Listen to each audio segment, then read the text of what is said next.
Hi friends, இன்னைக்கு என்ன நாள் தெரியுமா? என்னோட பர்த்டே.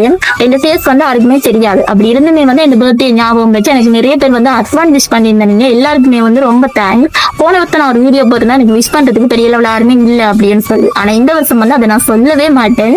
ஏன்னா இந்த சோசியல் மீடியால வந்து எனக்கு பெரிய ஒரு கூட்டு குடும்பமே கிடைச்சிருக்கு. என்னோட அத்தாவா, தங்கச்சியா, மகளா, நல்ல ஃப்ரெண்டா நிறைய பேர் அவங்களோட குடும்பத்துல ஒருத்தர் வந்து என்ன பார்த்துட்டு இருக்கிறீங்க. போன வருஷம் அவங்களோட பிளஸிங்கால நான் ஒரு ஸ்டெப் கூட பின்னால போயில, இன்னும் ஒரு ஸ்டெப் முன்னால தான் கால் எடுத்து வச்சிருக்கிறேன். அவங்களோட ஆசீர்வாதம் வந்து எனக்கு எப்பயுமே இருக்கு. அதே மாதிரி உங்களோட அன்பும் உங்களோட பிளஸிங் வந்து எனக்கு கண்டிப்பா வேணும். எப்ப நான் டவுனா இருக்கிறேனோ அப்பெல்லாம் உங்களோட கமெண்ட்ஸ் பார்ப்பேன். அவ்வளோ ஒரு மோட்டிவேட்டா இருக்கும். எவ்வளவு கஷ்டம் இருந்தாலுமே உங்களோட கமெண்ட்ஸ் பார்க்க இந்த முகத்துல சிரிப்பு தானாவே வந்துடும். நான் எந்த இடத்துல விழுறேனோ அதே இடத்துல திரும்பவும் எழும்ப வைக்கிறது உங்களோட கமெண்ட்ஸும் உங்களோட அன்பும். இதே அன்போட இருங்க. இந்த அன்பு எப்பயுமே என் கூட இருக்கணும், இருக்கும்னு நான் நம்புறேன்.